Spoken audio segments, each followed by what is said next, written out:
everybody, this is Gold League Gamer 1 and CaptainTurbo, and welcome back to Let's Play Sonic 3 and Knuckles. In this video we're going to do Mushroom Hill Zone.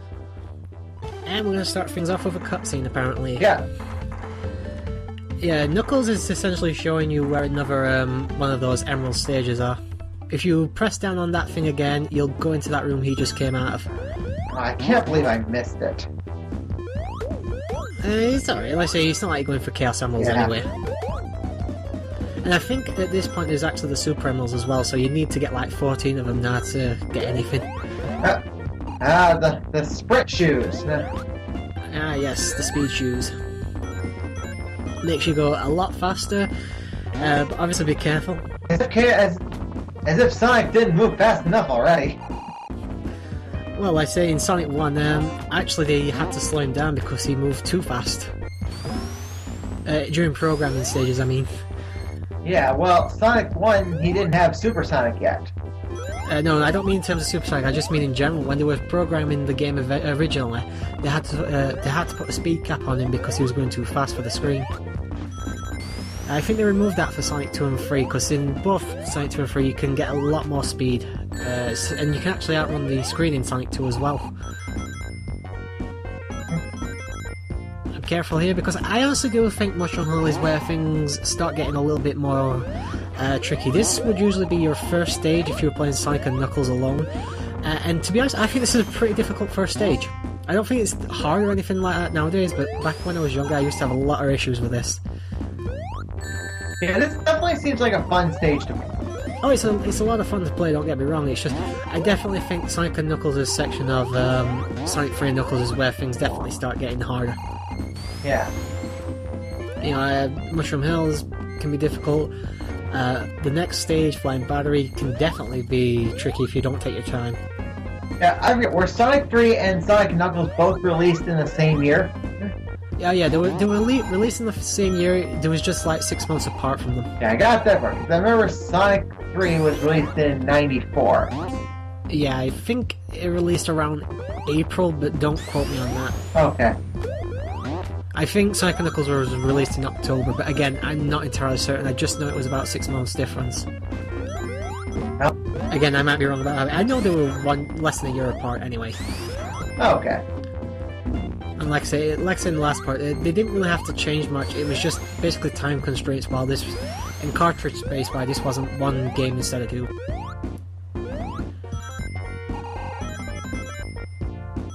And those levers can be annoying as well. It takes a lot of time to go up.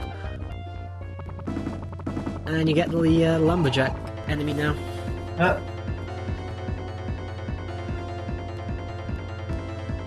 Yeah, you gotta chase after him, Gold. I was like, okay, where'd he go? It could have been one of those bosses where he leaves the screen for a while and then comes back. Like I said, plug in a while. Do careful here because some the little alley bounces that was right. And there you go. Yep. And a special bonus.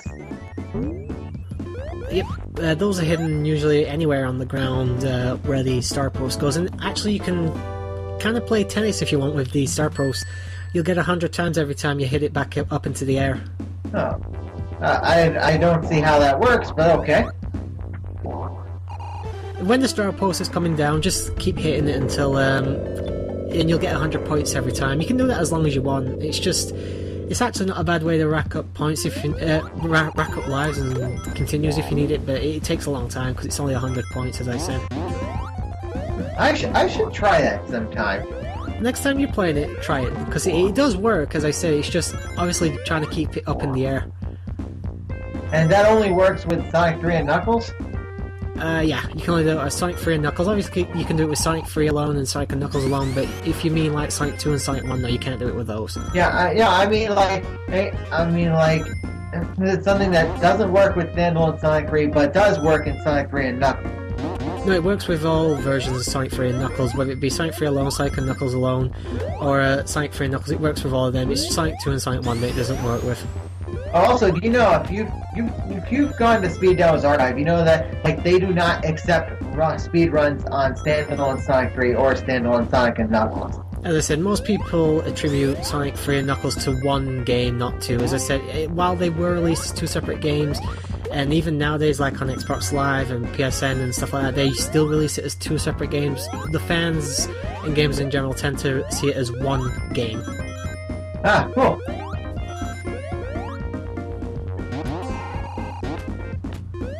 And obviously, in case anyone didn't know, if you have Sonic and Knuckles, you can actually play as Knuckles in Sonic 2 if you lock that onto that one. Okay. Doesn't really do much different. Knuckles obviously has a slightly different playstyle. It makes the last boss a lot harder, I will say that though.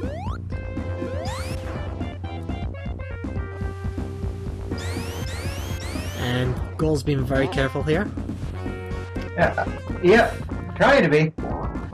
That wall over there, it looks like it could be broken is where you actually go with Knuckles.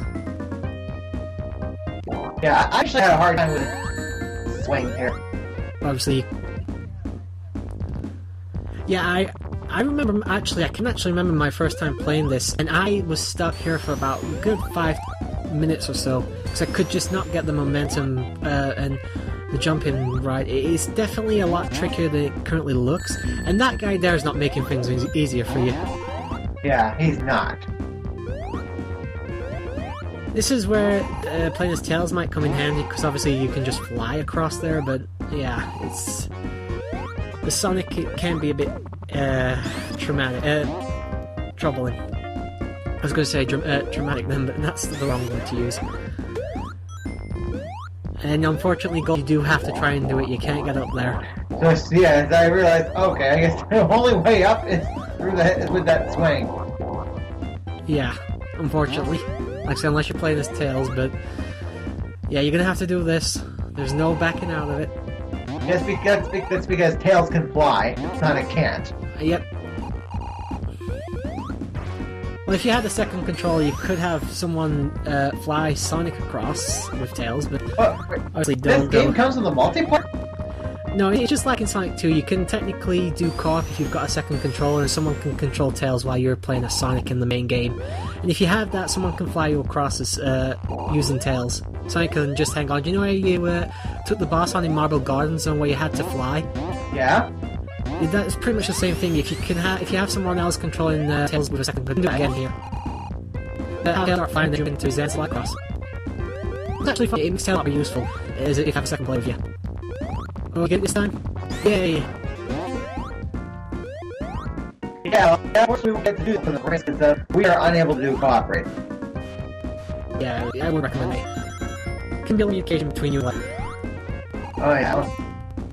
And to be honest, I wouldn't really know what to recommend for the race. I don't know if Sonic alone or Sonic and Tails would be better because Tails can really screw you over with bosses. I'm used to playing with Sonic and Tails.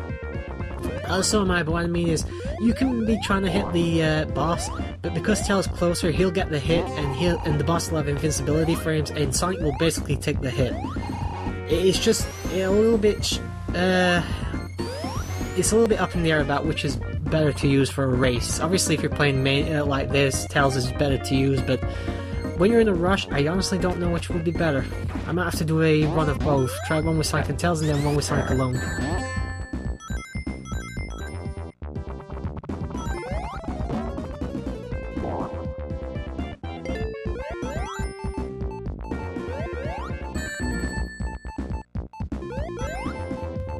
Yeah, that's the boss. Like, it doesn't sound like this, I thought. Now here he is. And obviously, if you actually jump over that beam, you can get about 6 hits in before he appears. Yeah, it took me a while to realize that there are mines in each of these gates.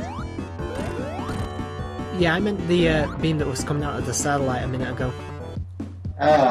Okay. Yeah, that beam can't hurt you. But obviously those bombs can. I mean that beam that the satellite was shooting out.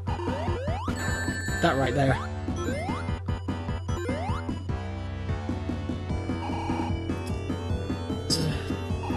I kind of like this boss though, simply because you're kind of running after him instead of just being stationary in one specific spot on the level. It's almost like Marble Garden, except this time we're on the ground and not in the air. Yeah, like I said, I like bosses like this that can move. I don't mind the stationary ones, as I said, but I don't know, it's just nice to change it up. Yeah, we I'm was down in to a my safe last state. life. I didn't no check if continues. I had continues or not. Alright. I didn't really have a chance to. Oh, I say, you're talking to someone who uses save states constantly in his LP, so I can't really point fingers at you.